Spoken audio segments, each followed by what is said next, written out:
My favorite question actually is to ask in job interviews, how can I be guaranteed to be involved in projects that are critical to the strategic future of this organization?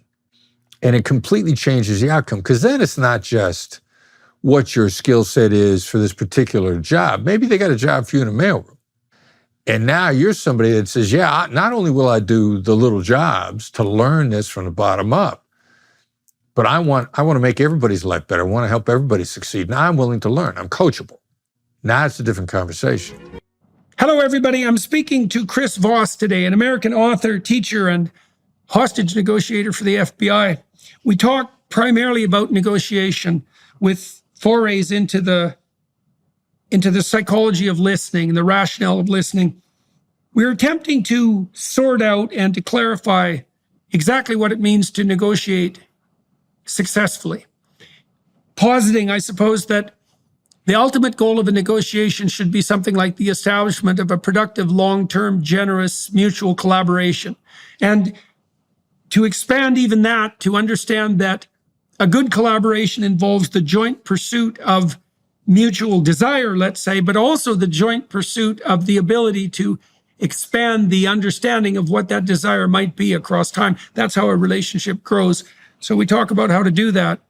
We talk about how to listen and do that, concentrating as well on the fact that if you listen to people, they'll tell you what they need and want, and then you can be in a position to provide that and to be of utility in the long-term, sustainable, productive, generous relationship. So welcome to the discussion. So Chris, let's start with this. Why don't you tell me and everybody who's watching and listening what it means to negotiate? And let me put a little context around that.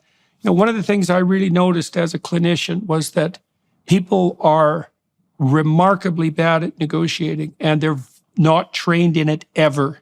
And so that really hurts people, because it means that they don't know what they want. They don't know what the person who they're dealing with wants. And even if they do know what they want, they don't know when to talk about it. They become bitter often about the fact that they're not talking about it, and they have no idea how to proceed. And it's unbelievably common. So Tell me what you think negotiating means and how you got interested in it. And also if that's how you conceptualize yourself fundamentally as a negotiator, a communications facilitator. Yeah, well, for me, to negotiate is to collaborate and find a better outcome. In the early days, I was always teaching the adversary is not the person on the other side of the table. The adversary is the situation. And that if you're negotiating with versus against people, but negotiating with somebody, you're faced with different aspects of the same problem. And if you can collaborate, then not only might you solve the problem, you might come up with a better outcome. And I kind of backed into this because I wanted to be a hostage negotiator. I didn't really know what it was about, how complicated it was going to be, how satisfying it was going to be. And I remember I was on a SWAT team with the FBI, and I wanted to switch over to hostage negotiation because I had a recurring knee injury. And I like crisis response. And I thought, I could negotiate those. Yeah, I could talk to terrorists. How hard could it be? My son and I have always joked that the Voss family motto is, how hard could it be? So stuff that looks really easy is often incredibly challenging. So I volunteered on a suicide hotline, and then which is just about listening to people. And suddenly, you get a change in behavior in a very short period of time by listening to people. And so to your point about people not knowing what they want, in point of fact, I've learned it's impossible to know the best outcome because you don't have all the facts. And so go in with an open mind and you probably discover something new, and do it in a way that the person wants to talk to you again. And then there's a long tail. So those are some of the high points, I think. Okay. So, let's dive into, you mentioned a number of things here, and I'll outline them, and then we'll delve into them sort of point by point. So you're paying close attention. I worked with people. I'm doing my best, man. I worked with my clients a lot practically. I did a lot of business consulting. I did a lot of work with people who were trying to develop their careers. I did a lot of strategizing around things like, I wouldn't say raising people's salaries, because that's not the right way to think about it, but helping them develop the skills and confidence to maximize their economic potential and to develop plans around that. So, and one of the things we could zero in on that might be of interest to people is, for example, is negotiating a raise. Now, you said that you want to collaborate and find a better solution, that you talk with someone, not against. And that reminded me as well of the necessity of developing a joint vision. So let me tell you what we used to do in practical terms when I was setting someone up to have a conversation with their boss about advancement, including a raise. Sometimes people don't necessarily want a raise. They want opportunity and they want advancement. And the only way they can conceptualize that is as more money. And so you have to get that straight too. But so, I said my principles were something like, it's very difficult to negotiate if you are not in a position to say no, no matter what. Okay, so I would make sure my clients had their CV well prepped, that we had filled in any gaps, that they knew the job market around them, and that they were ready and willing to look for another job if necessary. So then they weren't terrified. Right. They weren't taking themselves hostage. Exactly. Because, and it also meant they had a better sense of their actual market value, right? Because that's something you actually need to do if you're going to negotiate for advancement or a raise. It's like, well, what evidence? You can't get a raise just because you want one. Everyone wants a raise, right? And you have to understand that your manager is dealing with financial constraints and the fact that everyone wants a raise. So you have to make a case. And then you might say, you could make a case with a threat, and one threat might be, well, if you don't give me a raise, I'll leave. But generally, all you do is put people's back up with an approach like that. You may need to have that in your back pocket just to make you confident. But my notion was, I was dealing with people who either were credible or who had put themselves in a position to be credible, what they would deliver to the boss was, first of all, a statement of their value and a description of that. Because you don't know how much your boss knows about the work you do, especially if you're one of those people who does your work quietly and well and sort of invisibly. And that's even worse if you're agreeable so that other people can take advantage of your work and pretend it's theirs. So the first thing you might want to do is make sure that your boss actually knows what you do without being chest thumping about it.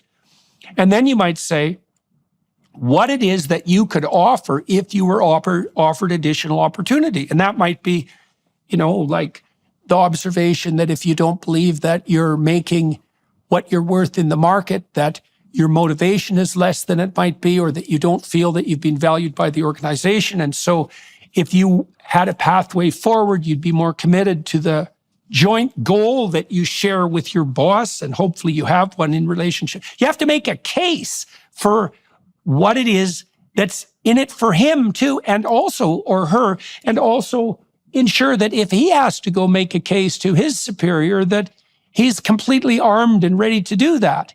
So so you don't assume that you're in an antagonistic relationship with your boss. And if you are, and that's intractable, then, it might be time to think about either a radically new approach to your work or a different job.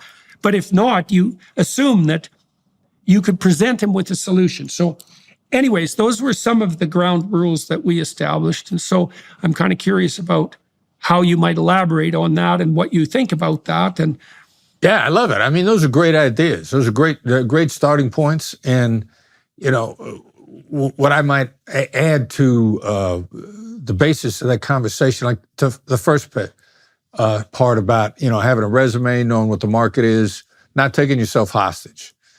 One of the things that I loved, that I learned from being a hostage negotiator, is how to negotiate without a net.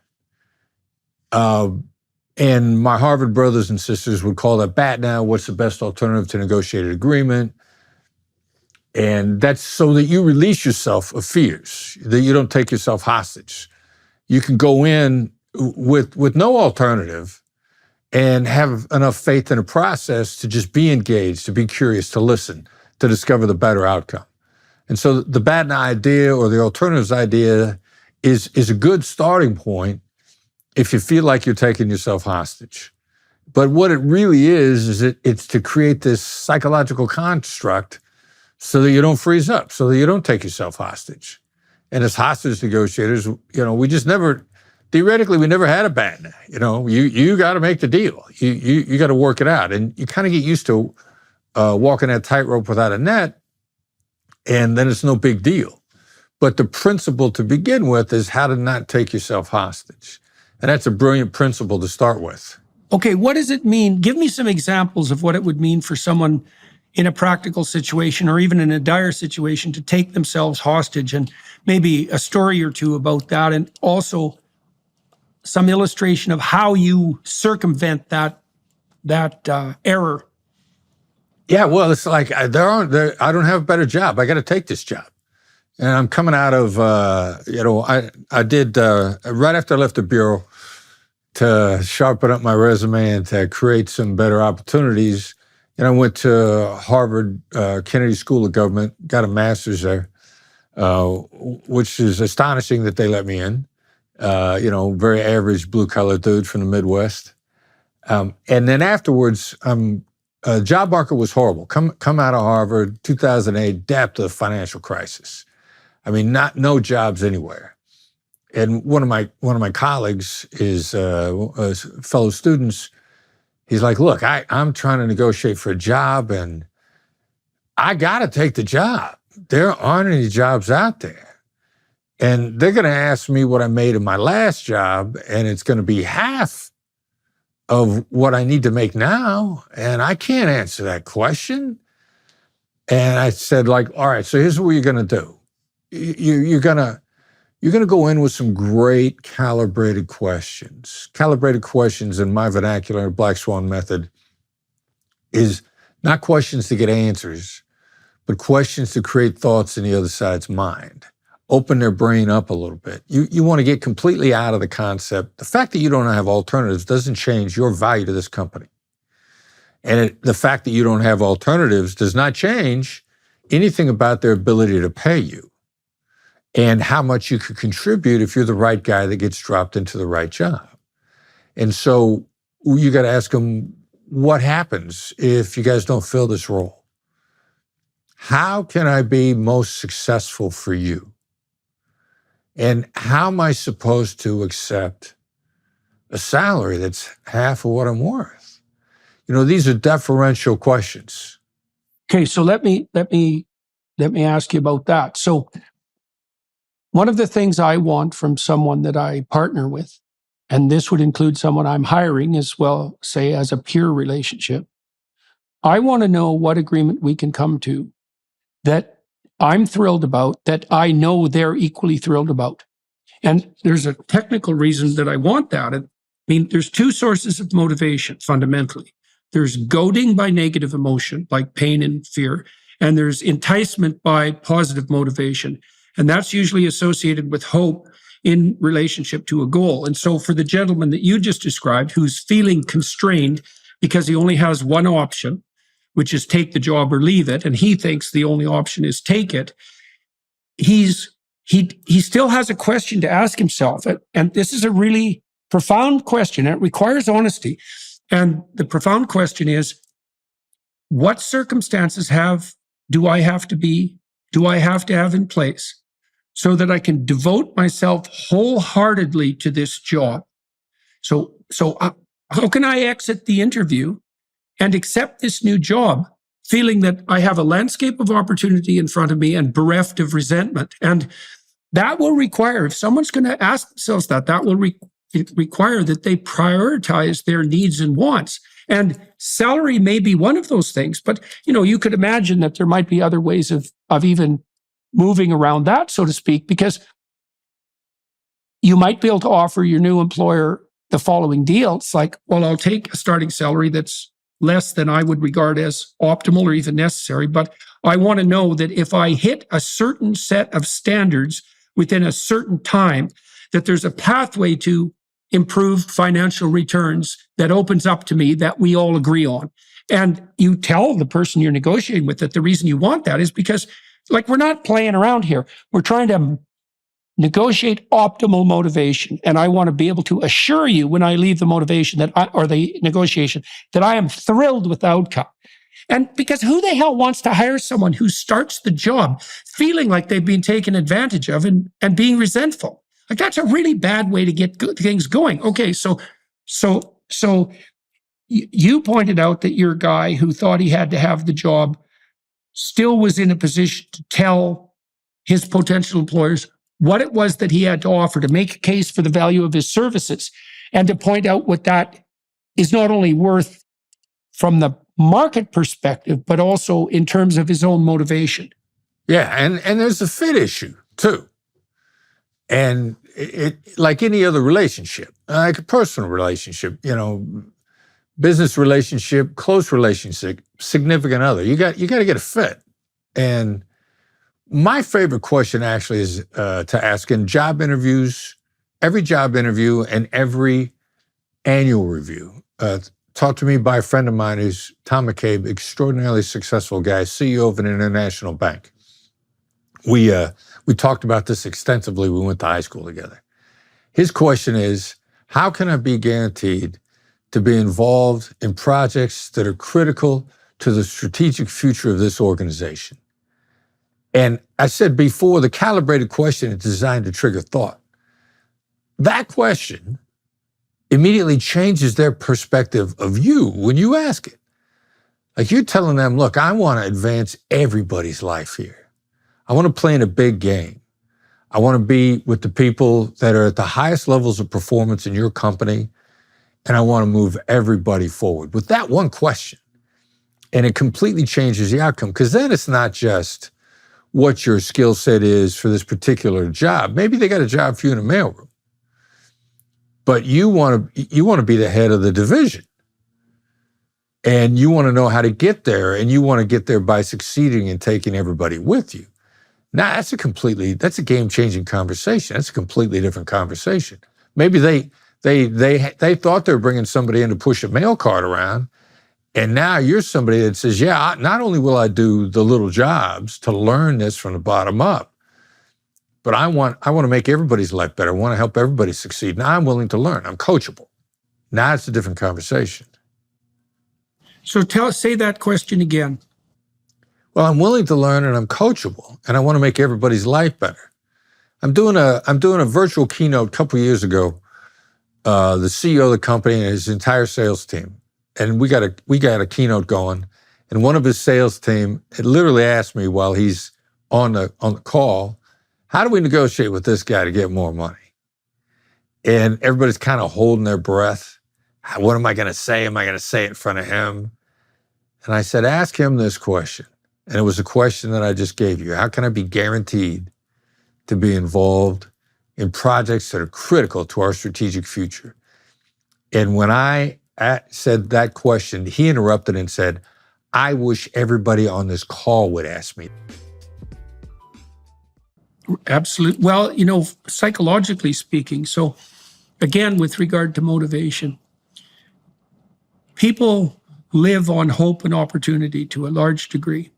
And hope and opportunity are experienced in relationship to a goal. And so to have hope and opportunity, you need two things. You need a goal, and then you need to observe yourself walking on a pathway to that goal. And so the lines that you just laid out there, how can I be positioned? I'm going to paraphrase it. And if I get it wrong, let me know. How can I position myself so that I'm in the company of and accompanying those who are moving forward to the destination the company actually wants to achieve? How can I make sure that I'm doing that? Well, you said on the one hand, you're opening up the vision of the people that you're speaking to, and you're indicating to them very clearly that you want to be where the action is and you're going to be a part of that. But for yourself, what you've done is you've opened up the door to meaningful engagement with the company. Now, the price you're going to have to pay for that is responsibility. And that's why you can't use these sorts of questions as a technique, right? If it's a technique, you're a liar. If you've thought this through and that's what you want, well, then you're also the sort of person that anyone with any sense would want to hire, because it's certainly the case that if you have any sense as a manager, when you hire someone, what you're actually doing them is offering a set of indeterminate opportunities. And you're hoping that the person you're hiring is more qualified than they would need to be for the position that you're hiring them for. Now, you may not regard that as a requirement, but you're certainly hoping for it. And the best conversations I have with people that I might want to work with or have worked for me, let's say, are the conversations where they clearly indicate that they know where the enterprise is going and why. They're perfectly willing to do the tasks that are part and parcel of the specified job, but they've got an eye to the broader vision. And then they have enough perspicacity and intelligence now and then to contribute. Perspicacity? Come on now, yeah, I'm a regular guy from Iowa. There you go. There you go. Yeah. You went to Harvard. You should be able to have a perspicacity. So, and then you're well, if you surround yourself with people like that, then you always have people who are looking out for where you're going with fresh sets of eyes and who are offering opportunities for you to go there too. And that speaks to the idea that you had that a negotiation is a collaboration. And you might say, well, I'm not collaborating with my boss. It's like, well, if you're not collaborating with your boss, well, that's it. Well, if you're not, you should think about if that's your problem or his problem or both your problems, or maybe it's time really to go look for some greener pastures. Exactly. Right? Because if it is an adversarial relationship all the way to the bottom, and you're being forced or compelled to do things you don't want to do against your wishes, then you're not optimally situated in your life. Now, I know that sometimes by necessity, people can be stuck in situations like that for some period of time, but man, you need an escape route. Like you need to plot an escape route if you're in a situation like that. Yeah. And I'd like to touch on something else you mentioned just real quickly and talking about that, when you ask that question that you really mean it. I mean, we've had these discussions in my company and with the people that are running my company and who we're hiring. And one of the things we make clear, like if you can work for me, you're going to work hard. We're going to work you hard. You got to want it. And the phrase that I'm using now is pressure makes diamonds, but you got to want to be a diamond. And we're telling people that up front.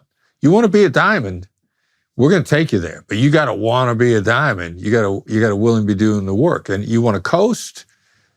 You want it to be, something you do when you're not at home. All right, there are jobs out there like that, but it ain't with me.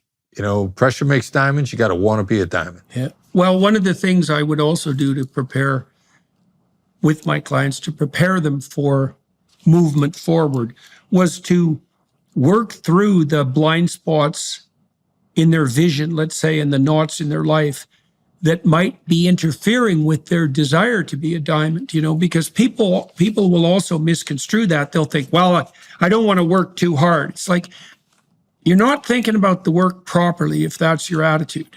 Because first of all, if you love what you're doing, you might really want to work hard. And if you don't love it, that means you don't really see the point. You don't see the end goal. You don't see the value in it. And then, maybe you do see the value, but you're lazy and undisciplined. And maybe you have your rationales for that too. And so all that needs to be worked through, because I do think that, first of all, most of the meaning in people's lives comes from the adoption of voluntary responsibility. And most people do actually want to be diamonds, but they're afraid of the work. And they're also afraid that it's going to be imposed on them, right? And they're going to be forced into it. And they don't have a vision of their own. And so one of the things that everyone who's listening and watching might want to understand is that before you go into a job interview, you might want to have done some serious thinking about just exactly why it is that you want this job. And if the answer is, well, I need to pay next month's rent, like, fair enough, but that is not a good enough reason.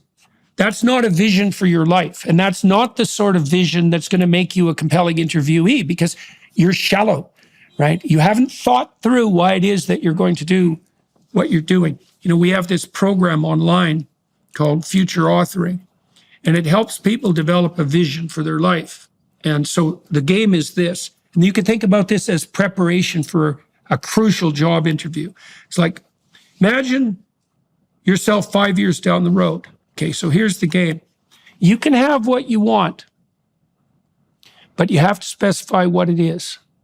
And then someone might say, well, I don't really know what I want. And fair enough, because that's a pretty vague and global question. But the program then asks people 7 questions. It's like, what would your relationship look like, your primary relationship, your marriage, if it was functioning the way that you would want it to? What about your friendship? What about your business relationships? Are you educating yourself? How are you going to do that? How do you keep yourself in mental and physical shape? What are you going to do with your time outside of work? How are you going to serve the community? So so that starts to differentiate it, right? And then the game you play there with yourself is, okay, under what conditions would I be motivated to pursue success in those areas? And people are scared of this partly because they don't want to reveal to themselves what they actually want, because they might betray themselves or be betrayed by the world. And partly because they're afraid of the responsibility and they don't have enough faith. But it's impossible to hit a target that you don't aim at. And then you might say, well, why is that relevant to a job interview? And there's a bunch of reasons. Is that if the job interview goes well and you actually start to have a discussion rather than just a staged interview, if you have a vision for your own life, you're going to be able to see if this job will work for you. And that also puts you in a good position in the interview, because you pointed out earlier, as we were talking, that, even in a job interview, that's a negotiation. And the reason it's a negotiation is because, well, you want the job, but hopefully they want you and you're the right person. And so really the interview should be establishing the preconditions for the collaboration that you described, rather than, pulling the wool over some idiot's eyes so that they'll hire you so you can slack off, which seems like a pretty damn dismal vision of what your life might be. Right. Yeah, agreed. And thinking those things through. I mean, I've had some interviews for assistants at my job recently that were cut short because the people that were doing the interviews didn't know what company they were interviewing for. They got it mixed up. And we're like, all right, so there's a certain lack of degree of preparation here. Thank you very much for your time.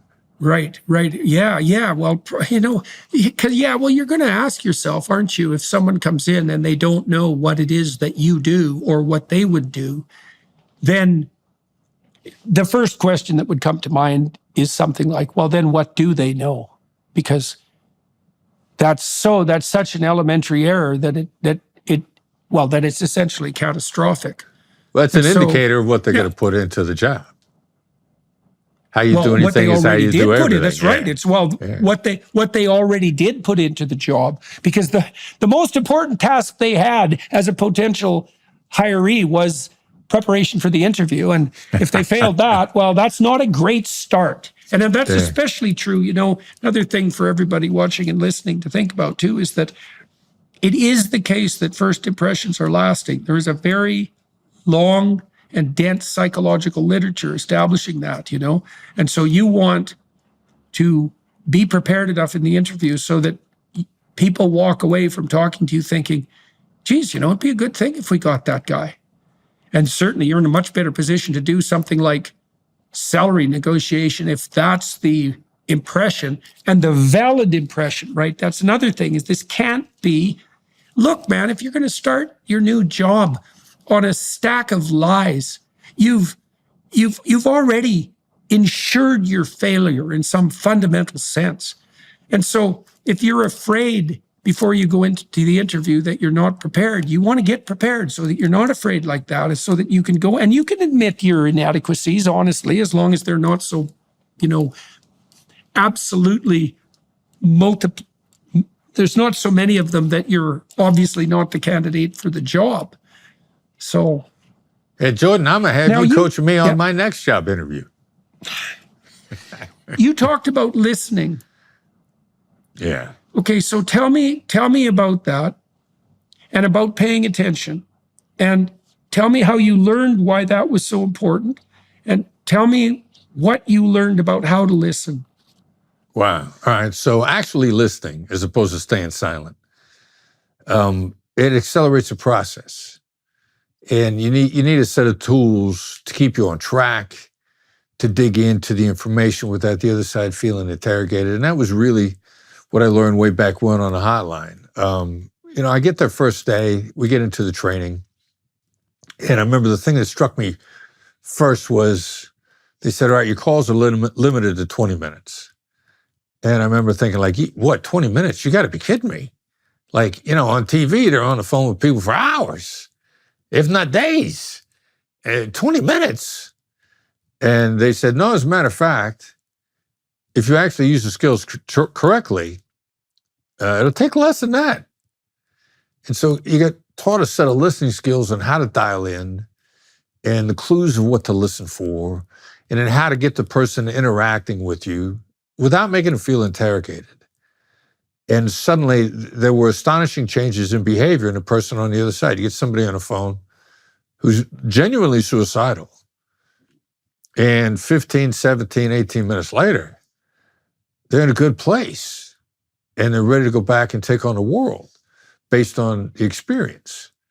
So, and then I started learning some of the science after it, science, pseudoscientists. I'm a layman, I'm not a scientist. But in our capacity to hear words exceeds the amount of information we can keep in our head. But the amount of information in your tone of voice is going to tell me more than the words are. So how I learned to listen was the words are the starting point, but the tone of voice and the body language and what's the alignment. And then if there's a shift in the alignment in that moment, to look for it and then anticipate. I know now that you as a human being, you in general terms, the negativity is going to cloud your thinking more than anything else. So I'm listening for those negatives. And from the hotline, and now what we do in a black swan method, how do I deactivate those negatives to clear your head or even anticipate them? So it's applied emotional intelligence. And then why listen? Because what we would call in hostage negotiation, a change of behavior, and in business negotiation or personal interactions, you changing your mind as to the best outcome is going to come much more quickly and effectively and in a lasting way than if I talked you into it or if I misled you.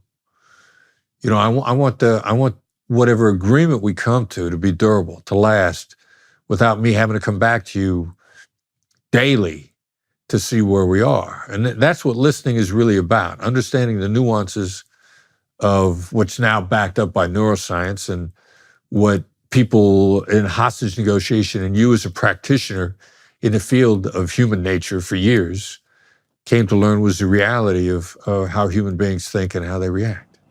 Yeah, well, you said you want to negotiate a durable solution, and that means one that will sustain itself without you having to come back. And so you could put it this way, barring, you can become a micromanager because you have a certain obsessiveness of character, let's say, and a certain intrinsic distrust. And then that's something you should work on. But you can also become a micromanager if you negotiate a very bad agreement with someone. Because if you've talked them into it or forced them into it, then, and they feel that they've been taken advantage of, then their heart won't be in the task. And what that will mean is that they will be looking for escape routes all the time instead of doing what they're supposed to be doing, and that you'll have to go back to them in the most frustrating of manners and use up all your valuable time and energy trying to enforce a stupid agreement that you shouldn't have made to begin with. And this is part of the problem. You said, you don't want to talk someone into something. Right. Now, that's not the same as informing them about an opportunity that they might not have conceptualized and laying out a different route. But really what you're aiming for is voluntary agreement, like full voluntary agreement. And right. Part of the reason, and you touched on this, part of the reason that listening is so necessary is because if you listen to the person, you can find out and help them find out what it is that they actually want and how that could conceivably be delivered to them. And, you might think the person already knows that, but it's not necessarily the case. People think, well, they're talking. And in fact, that's how most people think, period, is when they're talking. And it also means if no one's listening to them, they almost never have an opportunity to think. You could imagine, like, even if you're running a restaurant, but I shouldn't say even, it's very difficult to run a restaurant. If you're running a restaurant, you're hiring a dishwasher. one of the things you're going to be concerned about is whether that kid is going to show up to work, because absenteeism in entry-level jobs like dishwashing is rife, and the probability that the guy won't show up is pretty high, and so that drives restaurateurs mad. So what you want to find out from the dishwasher, at least in principle, is how can we get you here 15 minutes early every day? It's got to be a serious question. It's like, I want you to think about this for a minute. You're 15, let's say. You got your entry-level dishwasher job. It's like, under what conditions would you be pleased enough to come to this workplace so that you actually come? And what impediments can you imagine that might arise? And how can we set the situation up so that that probability is decreased? And that is all. You want to know from the kid that what he thinks might sideline him so that you can circumvent it if possible. And obviously, the same thing applies as you scale up the sophistication of the negotiations. How can we make this work? That's a good guideline for a successful negotiation, not how can I come out of this ahead? That's such a stupid way of looking at a situation because it's so temporary, right? If I screw you over while we're talking because I'm better at verbally manipulating you, and I think you won't take that out on me opportunity by opportunity as we move forward into the future, I'm an absolute bloody damn fool. Exactly. Yeah. You're going to take it out on me. You're going to look for outs. Or even when problems arise, you're just going to keep silent. You're like, you know what? I know people will hurt you by doing nothing. And you don't want that to happen either. The black swan technique that you referred to, tell me about that. Well, it's a collection of the emotional intelligence skills that started with hostage negotiation. There were 8 FBI hostage negotiation skills. And I came out thinking like, you know, there's some adaptability here. After I went through the Kennedy School, I was lucky enough, I got into Harvard Law School's negotiation course as a student when I was an FBI agent. And I worked with some brilliant people there, Sheila Heen, Doug Stone, Bob Mnookin, Bob Bordone, brilliant people.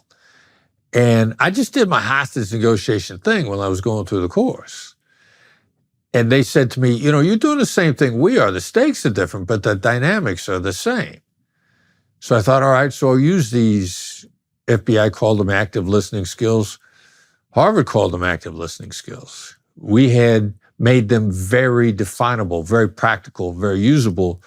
Because when you're teaching skills to cops, if it's not usable and practical and clear, like you get booed off the stage fast. They want practical stuff. And when Harvard really gave me the green light, like this stuff works, I started teaching at Georgetown afterwards. My son Brandon was a critical part of the development of those skills. And we just took the 8 skills. We got them 9 now. We made some slight tweaks in some of the thoughts as we applied them to business and personal life. But it's a collection of emotional intelligence, tactical empathy skills that work because of the way human beings are wired worldwide. Just they work on the limbic system, which is the emotional components, the circuitry, the wiring in the brain that everybody has by virtue of the fact that they're human. And it pretty much operates the same, regardless of gender, ethnicity, religion, geography, diet, because you're human.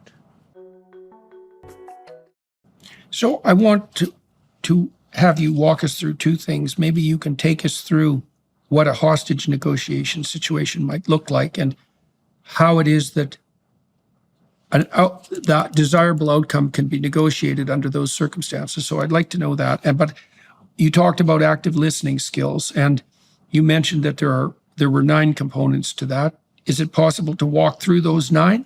Sure, yeah. And okay, I think a better term these days is really proactive. You know, you're anticipating, you're paying really close attention, you're understanding how the person is wired, and you're understanding what sort of neurochemical changes take place when you feel understood. I stand up in front of a group of business people on a regular basis, and I'll say to them, how much time do you have for somebody who's not listening to you? And they don't have any time for it. Now, they'll test them a little bit, they'll interact shortly, but somebody's only pitching or somebody's only got answers. it doesn't even matter how good those answers are, because if somebody's not listening, at some point in time, they're going to need an adjustment. And if they're not listening, they're not going to make that adjustment. Salesperson, counterpart of any kind. You come up to me with the perfect answer. Maybe you got 4 perfect answers. You're most interested in giving me your answers as opposed to hearing me out first. I know at some point in time you're not going to have a perfect answer. And if you haven't been listening, you're not going to catch it, and we're going to have some real problems.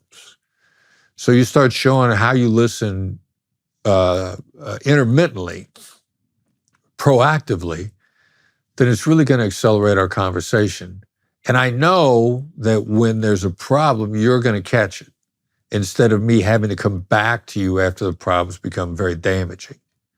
It's about anticipating and staying ahead of the game. In general terms, that's what it's all about. That's part of establishing a relationship, eh? Yeah. Instead of selling. I went out to sell 20 years ago, probably, out of academia. I was still practicing as a professor, but I also started to sell some products that I had designed. And I had the wrong idea about sales, really, to begin with. I had a solution to a set of problems that I thought were rife in the business world. And I wanted to convince, probably, with evidence, that the solution I had developed was going to work, and it was a hiring solution. But what I didn't understand, it took me a while to understand, was that I was actually introducing a problem into the mix because they already had a way of hiring. And so if they were going to switch to me, there was a lot of retooling that needed to be done. And I didn't actually know what their problems were. And so I learned eventually that there was no such thing as selling. There was the establishment of a relationship and also the feeling out. It's like if you go talk to someone in a given company, it isn't necessarily the case that they're going to want what you're buying. You got to figure out what their problems are. And one of the things that's really cool about that too is that if you're entrepreneurially oriented and you've made a product and you go out and you try to sell it to 10 people and they don't buy it, but all 10 of them tell you about a different problem and all of them have it, you now know what your next product could be, at least in principle, because you know where the actual marketplace problem is. And I learned after that software designers, for example, who have a track record, if they're designing a new piece of software, they do it in collaboration with their customers.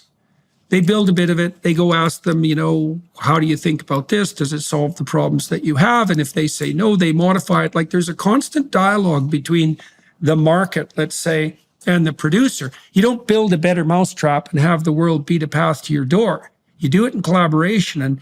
And if you can get people to tell you their problems, then you can be the person who can work with them for a solution. And then they're going to be pretty damn happy when you show up for a sales call, right? So, and you talked earlier about iterability too, that you want to make sure that you've conducted the conversation so that the person would like it if the conversation happened again. And that's like the definition of a relationship. Like you have a relationship with someone with whom you would like to continue the conversation indefinitely. And the great salespeople, they're relationship managers, man. That's what they do. And they have their Rolodex full of the people they know, and they listen to them. They don't go sell them junk that doesn't work to rip them off to make a quick buck and vanish. That's what psychopaths do. And it's not a very good strategy. So, all right. So you talked about proactive listening, and you give the person an opportunity to lay out what they have to say. What other steps are associated with this 9-step process? Well, it's kind of, it's 9 tools as opposed to 9 steps. The step, you want to gather information and establish a relationship simultaneously. Now, most people think you do one or the other. Hey, how are your kids? Where'd you go to school? What do your kids do? Are your kids in Little League? The small talk that's people, this common ground thing, which is, it's for C players. Common ground, in my opinion, was designed initially, like if we got similar common ground, then ideally you understand where I'm coming from. But in point of fact, It's highly inefficient. Look at your siblings. How much more common ground could you possibly have than with the people you grew up with? Talk about common ground in geography, ethnicity, diet, religion, as much as possible. And how many family gatherings around holidays or screaming matches? That's what common ground will get you. But what people really want to know is, do you understand what my problems are? Do you understand my perspective? Do you understand where I'm coming from? So if I dial in to start out understanding and feel you out, and I'm going to say, seems like this whole process has frustrated you. Seems like there's a reason that you're struggling with this. I'm taking emotionally intelligent, educated guesses, and I'm listening. Now that gets me into an information gathering process and a relationship building process simultaneously, instead of one and then the other, which is highly inefficient, which is why this indirect route ends up being much faster. I'll look at you and I say, look, it seems like you're having a good day. If you look like you're having a good day, I don't ask people how they are. I make a guess as to how they are based on what I'm seeing, because that tells them right away, I'm dialing into you. I'm seeing you as you are. I'm not trying to make you something you're not. That gives me an advantage right off the bat. I get help in airports and in places where people are constantly interacting with people in customer service faster than anybody else does. Because if I see the lady behind the counter at LAX who's clearly worn out and distressed by the last 5 people that were demanding, and I walk up and I go seems like it's been a tough day, she's helping me right off the bat. I don't walk up and say, how are you today? As if I'm trying to make her happy. I'm letting her know that I see her as a human being. And I'm started off much faster with far less friction by actually paying attention to people with this proactive listening set of skills than other people. So you're putting yourself in her position, really, and by using nonverbal cues and so forth to occupy the same conceptual space that she has.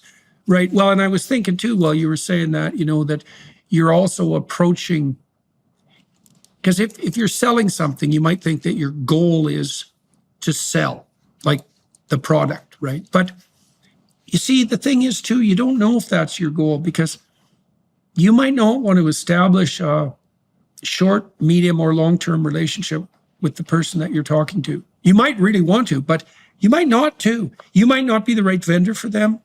You might not be offering a solution to a problem they have. They might be a psychopathic son of a bitch. That's unlikely, but it's possible. It's possible. It could be a real problem. Well, and also, especially if you're dealing with big companies, if you enter into a sales agreement with a company, so you've hit a home run from the monetary perspective, you can easily end up as the employee of someone you don't want to work for, right? So you have to be very careful. And so one of the things, I try to do this with my podcast, is we haven't talked before, and I want to get myself in the headspace before the podcast, well, who is this person? What is it that they're up to, and why have they had the course of success that they've had? The encounter in some ways is open-ended. It's I'm here because I think something might arise out of this that's positive, but I'm not exactly sure what it might be. And so I need to know what they want, for sure, maybe more than anything else.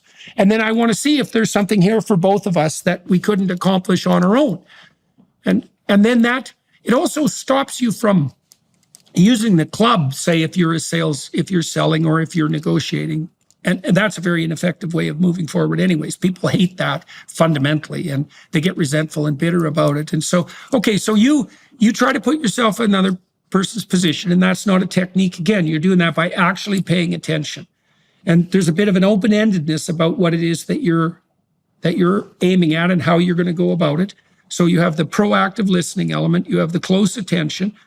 You're not too concerned with that sort of formulaic small talk that might establish a false consensus or similarity and that can easily become manipulative. Okay, so what else? Yeah, well, then I'm going to tease out, never be so sure of what you want that you wouldn't take something better, which is a little bit of the point you were making a moment ago. Right. What do you really want from the person? What are they like? A friend of mine, Joe Polish, has a phrase Don't deal with people who are half. And Joe says half is hard, annoying, lame, and frustrating. They suck the life out of you. And they're very inefficient, and they make your life miserable. So I'm going to want to try to find what kind of person you are, how good of a match we are, how our core values line up, because I want a long collaboration that's prosperous for both of us. Now, you might not want that, and you're entitled to not wanting that. But then I'm entitled to move on because I want to find somebody that wants that. Well, and you also definitely want to figure that out. Because if that's your goal, because that is the establishment of a productive, generous, collaborative, goal-oriented relationship that's mutually desirable. And you want to let the other person reveal themselves because you don't want to delude yourself, even as a consequence of your own verbal ability. You don't want to delude yourself into thinking you've established the kind of relationship you wanted and find out that you were wrong. That's another reason to listen. It's like you want to be sure you got the picture. So you know what sort of thing you're stepping into. Right. And I know it's going to sound very harsh, but when I was teaching at USC, I had a female come up to me in a class, and she's like, there are a lot of employers out there that want to pay me less because I'm a female. If I got an employer that's paying me less because I'm a female, how do I negotiate a better deal? And I said, all right, so I'm going to answer you as if I was your dad, and you just ask me, hey, the guy I'm in a relationship with treats me badly. How do I get him to treat me better? My answer to you is go someplace else. There are plenty of places you want to be somewhere where they value you. And if their core value is to pay you less based on your agenda, they're going bankrupt anyway. That's a bad strategy. And you don't want to go down the tubes with them. So you want to be someplace where somebody values your work.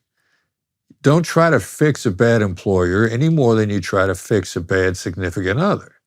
There's somebody out there better for you, and you're far happier and far more productive and have a far better life by moving on.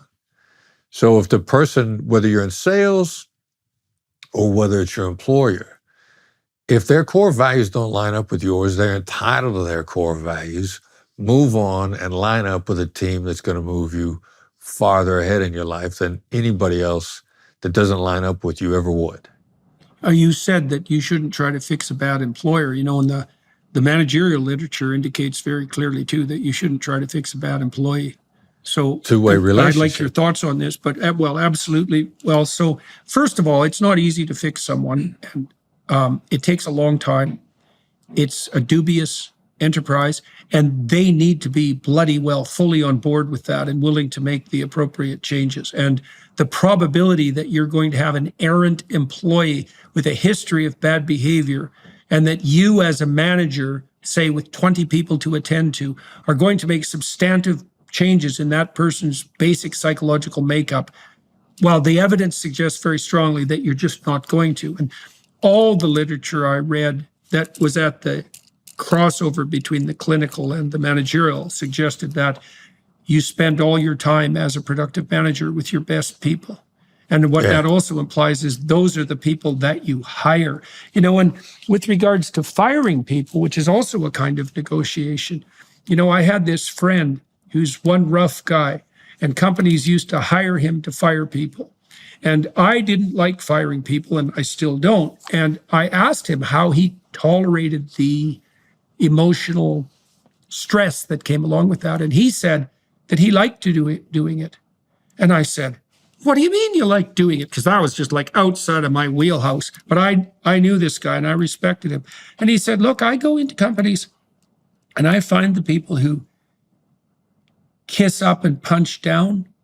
I find the people who take all the credit. I find the people who don't distribute any of the benefits. I find the manipulators. I find the people who are lying about their motivation, or even who are just in the wrong place doing something they shouldn't be doing. And I let them know that I see what they're doing, and I'm pretty damn happy when they leave. And I thought, hey, man, fair enough, And the negotiation there, like if you do have an employee that isn't performing well, part of the negotiation there is to say something like, look, it should be evident to both of us that there's something that isn't right about what's happening here. And we could drag this out painfully, kicking and screaming, bitter and resentful for the next 15 years.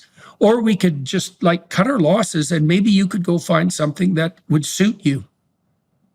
And, you know, I've seen this in my clinical practice because I had lots of people who came to me in the aftermath of being fired. And of course, that was often, almost always, to some degree devastating.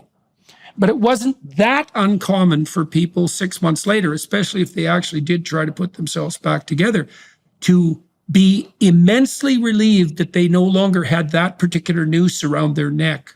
Yeah, there's so many reasons why the severing of a bad relationship is better for both parties. And who has to do the severing is often the hard part. I was involved in trying to let somebody at a charitable organization go a number of years ago, affiliated with a church, and I'm going to the minister of the church for guidance. And I'm expecting him to say to me, because this was a great man. Man's name was Arthur Caliandro, minister of Marble Collegiate Church, New York City. Phenomenal human being, one of the best guys I've ever known. And I thought Arthur was going to counsel me on, guidance and, all the stuff I expected. And he looked at me and he said, there's no gentle way to cut somebody's head off. And I thought, wow, and for Arthur to tell me that was the reality of business relationships, personal relationships. Like if it's bad for you, it's bad for them too. And they're going to be better off. If they're half for you, if they're hard, annoying, lame, and frustrating, you are for them too. So you're not doing anybody a favor by hanging on to a bad relationship. It's hard to sever it. And in many cases, the jolt that comes from it leaves both sides much better off. Mm-hmm. Yeah, well, I know a phrase like that too. I don't know if this was something specific to Northern Alberta, but if you have to cut the tail off a cat, you don't do it an inch at a time. Yeah, well said. Yeah, that's rough, but it makes sense. All right, so we wandered a fair ways through the 9 tools that you associated with proactive listening. Is there more to flesh out there? Well, they're mostly the different skills label. Is a verbal observation. It sounds like there's something on your mind. It sounds like what I just said is causing you hesitation. There's something we refer to as a mirror that's just repeating 1 to 3-ish words of what somebody just said. It's not the body language mirror. It actually really opens up people's thinking. Paraphrasing, you're kind of putting yourself in a position to come up with a great summary for the other side. Summarize their perspective. If you can summarize the other side's perspective, the two of you are on the same sheet of music. There's calibrated questions, what and how questions that are designed to cause somebody to think about somebody. I might say, in order, instead of me saying to you, like, look, you got to take action because the status quo is killing you. Instead of, if I want to put that thought in your head, I'm going to say, what happens if you do nothing? How are you better off by failing to address this problem? Those are 2 different questions designed to uncover the same thing, which is pointing out to you the comfort of inaction. I think Kennedy made some statement about that. The long-range consequences of comfortable inaction far outweigh addressing the problem. That's an absolutely crucial point. I mean, one of the things that, and this is an impediment to negotiation in marital relationships constantly, and it's an absolute killer. I don't like conflict, but I learned something a long time ago. And I learned that conflict delayed was conflict continued and multiplied. And so if I have an issue with my wife, I would rather, I read a paper yesterday. I really liked this paper. It was really smart. They were doing fMRI scanning, looking at activation of pain systems in relationship to other people's pain. And there's quite a variability in that. So people high in trait agreeableness who are easy to get along with and who are sympathetic and empathetic, but who can be easily taken advantage of, by the way. That's one end of the distribution. The other end is disagreeable people who can be callous and hurtful, blunt. Now, somewhat disagreeable managers, by the way, are more successful. And many people who seek therapy are agreeable people who are being taken advantage of. So the fact that you're empathetic and sympathetic is not a virtue without its vices or dangers. The brain research revealed that the more empathic people had a larger degree of pain activation in the pain systems when they saw the pain of other people. Okay, so now if you don't like conflict, part of the reason you don't like conflict is because if you see the person you're having conflict with in pain, you're going to mirror that pain. So that's uncomfortable. And I'm an agreeable person. So if I see someone in pain, it strikes me to the core. But I learned that if I deferred conflict, then it's like the cat with its tail being cut off an inch at a time. It's like we don't have the blowout, and so we're minimizing the pain in the present, but we're radically prolonging it across our iterated interactions. And so it's much better just to call a spade and to say, look, I see the elephant under the rug. I see the snake's tail, poking out from the cabinet. We're going to sort this out right here and now. And we're going to straighten it out, and that's going to be delving into the depths, and there's going to be discomfort in that. But if we can identify the problem and negotiate a compelling mutual solution, we don't have to have this problem anymore.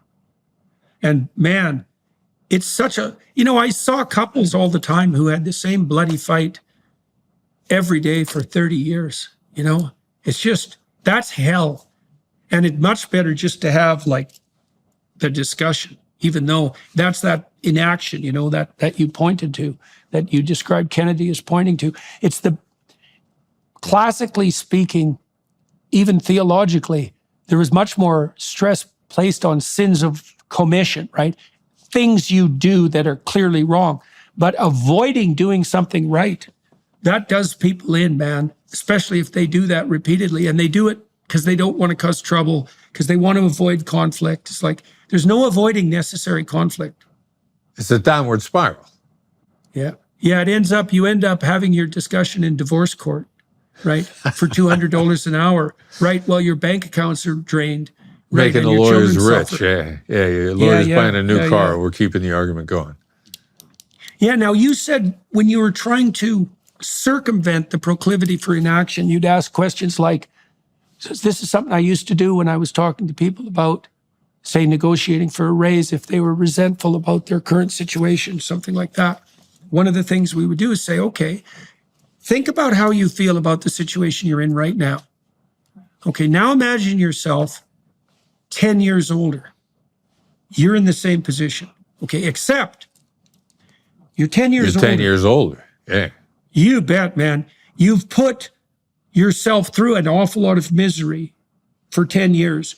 You're weaker because you've backed off, right? You're more bitter. You're more hopeless. You're suffering from more pain. Like, think about that. Like, empathize with that future person and tell me what you do in the present to avoid that fate. People would think, oh my God, that's the last thing I want. Because everyone thinks, well, I'll deal with it tomorrow. But you can say, well, yeah, you haven't dealt with it for the last 5 years. And how's that gone for you? Like, would it have been better if you would have dealt with it 5 years ago? And now, stretch that out 10 years into the future. See, because it's such an interesting thing to do, because the person has this impediment of the conflict in front of them that's causing them to be afraid. And what you do is you swing that behind them. It's like getting the devil behind them. Get thee behind me, Satan, I think is the right word. It's like, right. This is the thing you're afraid of. But you should have a different fear pushing you forward that's way more profound. And that would be the fear of the consequences of inaction, right? And how do you get people when you're doing that? How you said you ask them open-ended questions. Is that how you get them to explore and realize the costs of inaction? Yeah, the first one is the what and how questions. I can trigger you into really a very sort of narrow, confined mental state without you feeling it's narrow or confined. I can put you right there with a what question or a how question. One of my favorite ones these days is if somebody, whatever they're doing for a living, and if I ask them what they do for a living, they're going to give me pretty much of a canned response. I help people do this, or I help people do that, or they're gonna give me a memorized response. It's not a conversation. First time I did this, I'm at a Hollywood party a couple of years ago, fundraiser for Forrest Whitaker, I believe, and I'm talking to one of the self-involved people there. Forrest, a great human being, by the way, phenomenal human being. But I'm talking to the self-involved guy, and I don't want to hear a self-involved conversation. So instead of asking him, what does he do for a living? I go, what do you love about what you do for a living? Now, what I've done with that what question is I had put him right square in to a part of his brain focused on love. And he transformed in front of my eyes. And I saw him light up. So, I took the what question and I put him right there. And he lit up and he started talking to me about all the things that made him come alive as a human being. And it ended up being a really satisfying question. Now, it's one of my stock questions in nearly any interaction because I want to find out about what you're about. What are you into? It's going to give me your core values almost right off the bat in a very quick way. Every now and then. Can you ask what people are afraid of? Well, the same way, or do you focus on the positive? Now you're bringing in the secondary point, which I know you know. The many psychologists, many human nature practitioners believe that everything we do is motivated by either love or fear. So I will also ask in a business context when I'm trying to find out what the motivations are. I'll say, what are you afraid of happening here? Because then now I've got them to a different headspace. And I know that fear is a very substantial, significant motivating factor in people's lives. I'm not going to wield it like a weapon. I'm going to want to become aware of it with you in a collaborative way. And I will ask a question that's very similar to that in business conversations when we're talking about whether or not we're going to collaborate, because I need to know the fears are going to drive you. The love is going to drive you, but fear has a tendency to overcome fear of loss, of a limited number of fears. They'll overcome the love if you're not careful. So I want to know what the fears are so I can map out better how I can help you. Well, I would say, if you're having a conversation with your wife and it starts to get choppy, this probably occurs in any conversation. I suppose what the way you would construe that from a psychoanalytic point of view is that you're starting to encounter resistances, right? The person doesn't want to move in that direction. Maybe that's even a direction that you jointly had negotiated would be desirable, at least in principle. But then you do want to find out, okay, what are the obstacles? What are the fears? Because the fears will become obstacles. And if they're not cleared out, there'll be invisible barriers to progress, right? And it's so interesting, when you get people to lay out what they're afraid of and then what they perceive as obstacles, sometimes merely letting them describe what it is that they're afraid of will make the fear evaporate because they realize that that's a fear that applied in a different situation, or that, that they've actually grown out of without really noticing, or that you've already established a pattern of behavior that indicates that they don't have to be afraid of that from you.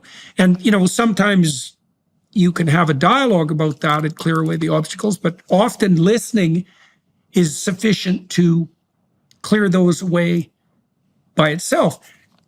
These proactive listening skills that you have been discussing, many of them have their roots in Carl Rogers' work, Yes, of course. Yeah. Much of it absolutely. does. Well, absolutely. He was really quite brilliant at detailing out the preconditions for a conversation, and that other point you made about mirroring and summarizing, that's one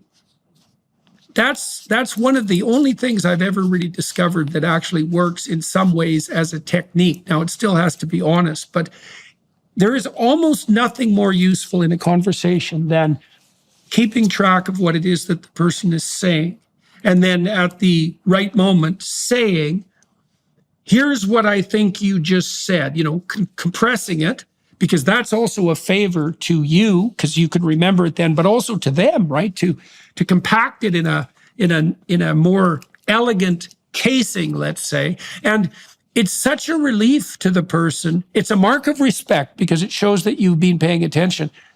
And it's such a relief to the person because they now know that you have decided that their concerns are sufficiently worth attending to, that you actually did, in fact, pay attention. Right, And exactly. So when you're negotiating with a hostage, in a hostage situation, because that's a high stakes situation, what have you found has had the most effective consequence? Is it listening? Like, what do you do in a situation like that would be different, perhaps, or the same for that matter, that you would do in a business negotiation or marital negotiation? Yeah, well, to some degree, every interaction that somebody's frustrated with, where they've chosen an action that's adverse, to some degree, there's an element of driving them of not being heard. I'm going to deactivate the adversarial responses to some degree, either a little or a lot, just by making them feel heard. And whatever I don't deactivate is going to get us down to the real issues. It's going to separate the wheat from the chaff, if you will. So I'm going to start listening right off the bat, and I'm also going to start listening for, what's a deep-seated problem here. And as you said before, identifying the elephant in the room often makes if it doesn't make the elephant disappear, it makes it diminish far much more. And then the negativity that we talked about, and you mentioned the fMRI scans, it's been shown consistently in a number of fMRI studies that simply describing negativity diminished it every time. Now, the degree it diminishes, it changes, but it diminishes describing it, labeling it, calling it out, not denying it, not explaining it, just describing it, always moves you closer to the deal, always. Now, how much it moves you... Partly it's because, partly what happens is that, imagine you're being chased by something. One of the reasons you're afraid of it is because you observe yourself running. Now imagine you turn around and face it. You've instantly signaled to yourself that you have faith in the part of you that's looking at the problem. And that will immediately produce positive emotion and diminish negative emotion. It's unbelievably reliable. And the psychophysiological transformation is systemic. Like, it's been mapped literally from the level of DNA upward. So there's a complete, it's like you're inhabited by a different spirit when you're running from something that's chasing you and when you turn around to confront it. And so if you do that collaboratively, you also indicate to the person, let's say if the person is terrified, they're the hostage taker, but they're still terrified at the situation they've got themselves into.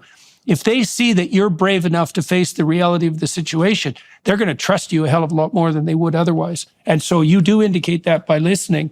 So what kind of situations have you been in on the hostage front so tell me a story, if you would, about one of the situations that you've been in where you were able to put what you know into practice, and how did that turn out? Yeah, well, I was very early in my career. I was lucky enough to be involved in a bank robbery with hostages, which, while it happens in the movies all the time, in the real world, it's a very rare event. Usually the bank robbers are long gone before the police show up, and there's almost never a situation where there's a negotiation of bank with hostages. It happened in New York City early in my career, and it had been 20 years since one had happened in New York City prior to that. That's how rare they are. And there were two bank robbers inside. One guy was a highly manipulative person who figured all along that he could outwit everybody, and he actually demonstrated a lot of techniques that I would refer to as a great CEO negotiator. He was constantly diminishing his influence on the inside. We got on the phone with him early on. He was like, these guys I'm in here with, they're more dangerous than I am. As a matter of fact, I'm afraid of them. It's like a CEO saying, like, look, I can't make this deal because my board's going to fire me. I don't know. I don't have any influence in my company. I'm a figurehead. That's an important guy. The guy who's diminishing their influence, has a lot of it and doesn't want to get cornered. And that's exactly what this bank robber was about. Now, I gently confronted him. I was the second negotiator on the phone, and I was coached into some gentle confrontation by the NYPD Lieutenant Hugh McGowan, brilliant guy. He said, I want you to do this, this, and this, and I want you to confront this guy on his name first chance you get, because this guy wouldn't even give us his name. What happens when you give up your name? When you give someone your name, you agree to influence. And if you refuse to give your name voluntarily, then you're holding a barrier up. And this guy had refused to give us even his first name all along. And about 5 hours in, when I was called in to be the next negotiator on the phone, we'd figured out who he was. And Hugh said, I want you to brace him with his name. Not accusingly, but let him know that we know who he is and see what happens. Triggered a bunch of changes. He immediately first went and got a hostage and put her on the phone to show us that he still had live hostages inside without making a threat. I'm talking to him, and suddenly this female comes on the phone. She says, I'm okay. And I'm completely caught off guard. And he takes the phone back away from her, and it was his way of reminding us he had hostages without making a threat. Because he was smart enough that he knew that if he tempted fate too much, there's a pretty good chance that a sniper would take him out. He didn't want that. He wanted to figure his way out. I gently confronted him on a couple of other things. It was definite confrontation, but it was gentle. He hands off the phone to the other bank robber who does not want to be there. This guy is more concerned with surviving than getting away. And I dial into him very quickly, and just with what I often refer to as the late night FM DJ voice. About 90 seconds into my conversation with this guy, he says, I trust you. And 2 hours later, he was surrendering to me outside of the bank. What happened to the other guy who was more manipulative and smarter and more in control? Well, he never, right up to the last minute, about 12 hours into the scenario, he got talked out. Now, the second bank robber comes out, explains everything to us about what's going on. There aren't 7 people inside. There aren't 7 bank robbers from different countries. There's one guy left, and even though he still won't admit what his name is, that is the name that you have. So we get back on the phone with him, and now I'm out of the game because I'm debriefing the guy who surrendered to me. Next negotiator up is a hostage negotiator named Dominic Messino, NYPD negotiator that to this day, and Dominic has since deceased, but Dominic was one of the world's great closers. Dominic was a closer, and he just gently, narrowly kept taking ground away from the other guy that was inside. And his first conversation with him was gentle confrontation. He said, all right, so we've got your partner out here. We know who you are. We know what's going on. What do you want me to call you?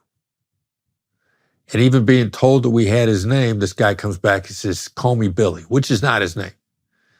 Dominic is smart enough to go like, I'm not going to get into a fight with this guy over his name. He's like, you want me to call you Billy? Okay, I'll call you Billy. Dominic continued to talk to him. We start working on this guy to come out. So what does he do to continue to maintain control inside and buy himself time? He lets a hostage go. He's got 3 of them inside. He's got hostages, he's got spares. And he knows that if he lets a hostage go, the chances of us assaulting the building now diminish radically and buy him more time. So he lets one go, and finally he lets another one go. And the irony of this guy's nature in not collaborating with us, no matter what, was when it came down at the end while we're pressuring him to let the 3rd hostage go, he agrees to come out just to spite us. And these type of situations, a human being trapped in a foreign environment, which is not their home, We call it unprepared, unprepared for. He's not prepared for a long siege in a bank that he's walked into first thing in the morning. He's not going to be able to get a good night's sleep. He's going to start running out of gas at about 12 hours in. It's just the nature of human beings. And almost exactly 12 hours into the siege, he agrees to come out, and he is looking around. I can see the images in my head right up to the moment that we put handcuffs on him. He was still looking for a way out. And interestingly enough, while he was inside, the part of the bank was under construction. So what he did was he took a lot of the bank money and he set it on fire in the middle of the floor. And then he hid a lot of bank money in the construction in the walls, obviously with the plan, they're not going to miss the hidden money in the walls. They're going to think that it was all burned up. I'm going to be able to come out of here when I get a chance, come back here when I get a chance, when I'm out on bail, and I'm going to grab the spare money and I'm going to get out of here. That's how he convinced himself that it was finally okay to surrender. I want to maybe close this up with two questions, and they're somewhat interrelated. When we first started talking, and obviously all the way through this, I noted that you have a very, you mentioned, you brought this up, this FM radio voice, and I noticed immediately, not that this is a testament to my powers of observation, but that you have a very calm and measured voice and a patient voice as well. And so I want to talk about that, and then I want to talk about something potentially associated, and that's the role of, let's say, deception versus truth in negotiation and sales. The amateur salesman that I've met, and been, for that matter, I never used deception, so that's not exactly true. But the amateur salesmen that I've met who think that an appropriate sales venture ends with, you as the brilliant manipulator convincing the idiot who's made the purchase that he needed something he didn't need, are perfectly willing to use deception, and they regard the outcome as the victory. But my sense has been that a negotiation that you can't obtain with truth is one that's very unlikely to have any lasting staying power, and it also has complications like that are just going to multiply like mad. But I'm wondering, even in these tense situations that you're in, how do you view the relationship between truth and deception in negotiation? And then I'm interested too in the relationship between that and the communication pattern that you have developed, the voice that you use, the cadence, the calmness.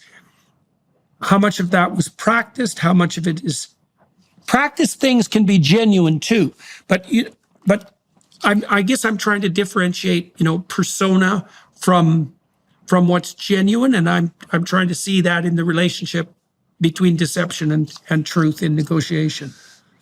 Yeah, well, I'll start on the first one, deception first. Deception is always a bad idea. And, my currency is integrity. Now, if you deceive somebody, they're going to find out. And the invitation to deceive, in a hostage negotiation world, they're going to tempt us because, number one, they're better liars than we are anyway. So since they're better at it, they're going to spot it right away. So then you just failed the test. And secondly, they're going to find out, and then your credibility is gone. If they find out that you're a liar before they come out, people get killed. And one of my favorite conversations, I'm working a kidnapping in the Middle East, and it looks, Al-Qaeda's got a gentleman, and I'm talking to the gentleman's widow-to-be and his boss. The hostage was Paul Johnson. And we want the woman that we're just darn near completely sure Al-Qaeda's going to kill him on deadline. And it looks that way. That ends up being what ends up happening. And I want her to go into the media and do an interview before it happens. And Paul Johnson's boss, great human being, is watching out for this young lady and is not exposing her to harm and protecting her as much as possible. And he looks at me and he says, if she does this, is this going to save her husband's life? Now, I don't think it's going to. And I look at him and I say, this is probably not within reach. And he said, I didn't think so. I just want to see if you're going to lie to me. We'll do whatever you want. And so and despite what the temptation was, my core values are what you would still do even if it costs you. And I was willing to risk her collaboration over my integrity. And it ended up increasing the relationship as a result. And that's the dynamic in life. I mean, people want to know that you'll tell them the truth. They want to know that you're a straight shooter. They want to know if there's bad news. You're not going to hide it from them, even by there's deception by omission. Okay, so you didn't say anything. You still know. And so I'm a very strong believer that deception by commission or omission will always cost you far more than sticking to your integrity ever will.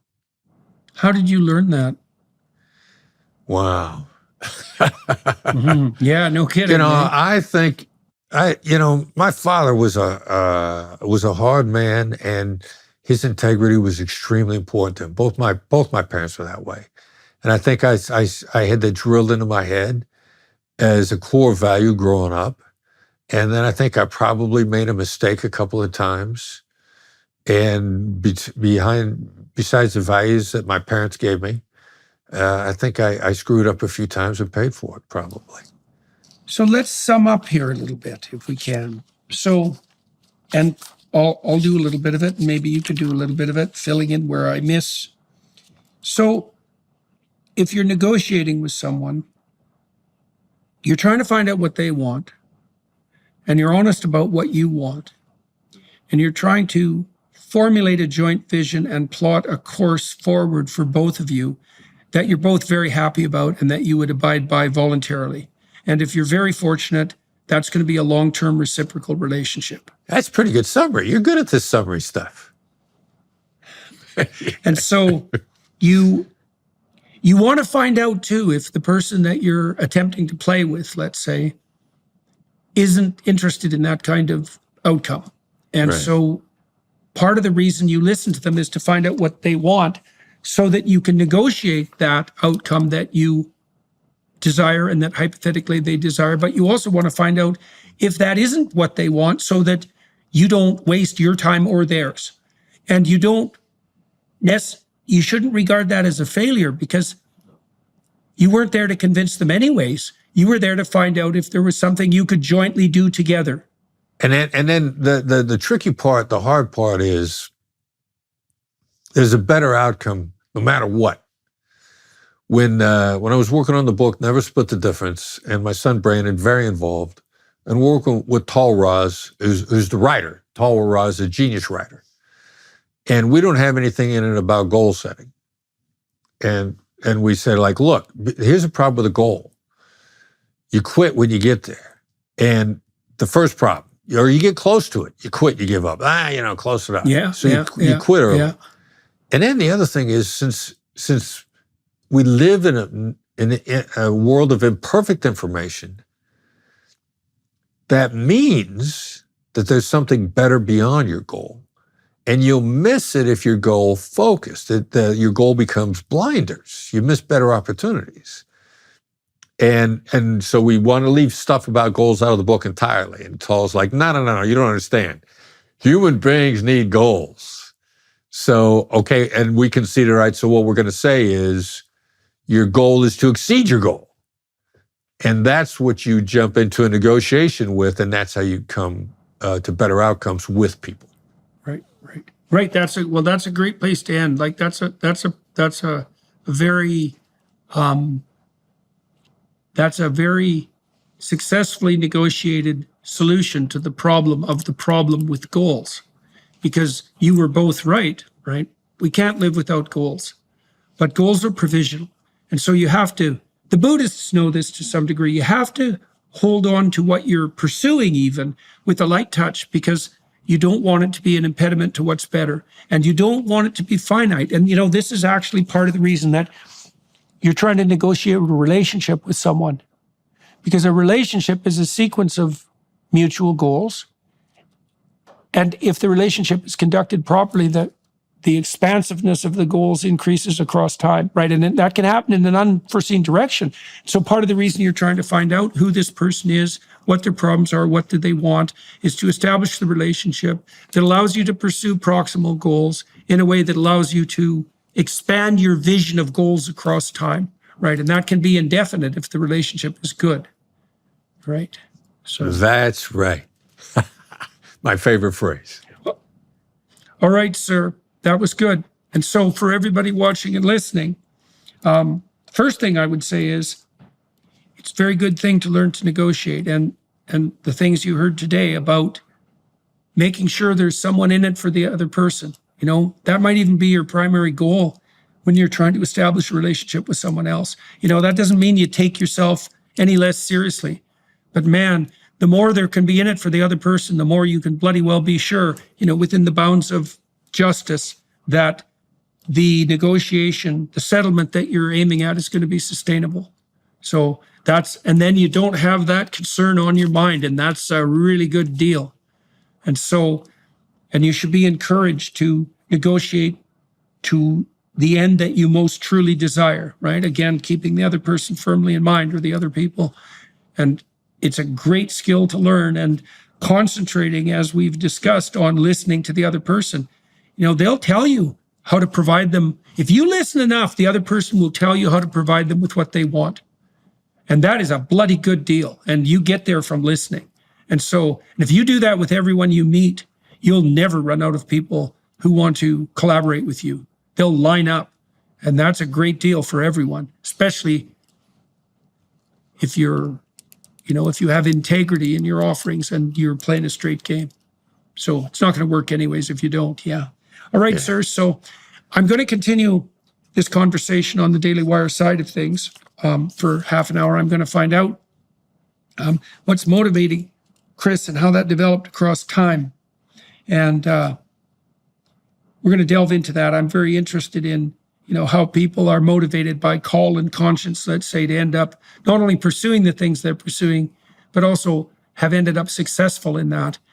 And it's good to see examples of that so that you know from those examples what to do and what not to do. So we'll delve into the background to everything we talked about today on the Daily Wire Plus side. And in the meantime, thank you all for your time and attention. Thanks very much for talking to me today. It was quite the pleasure. And we'll take a bit of a break. And everybody watching and listening, well, thank you for tuning in. Thank you for your time and attention. And to the Daily Wire Plus people for facilitating this. That's always much appreciated.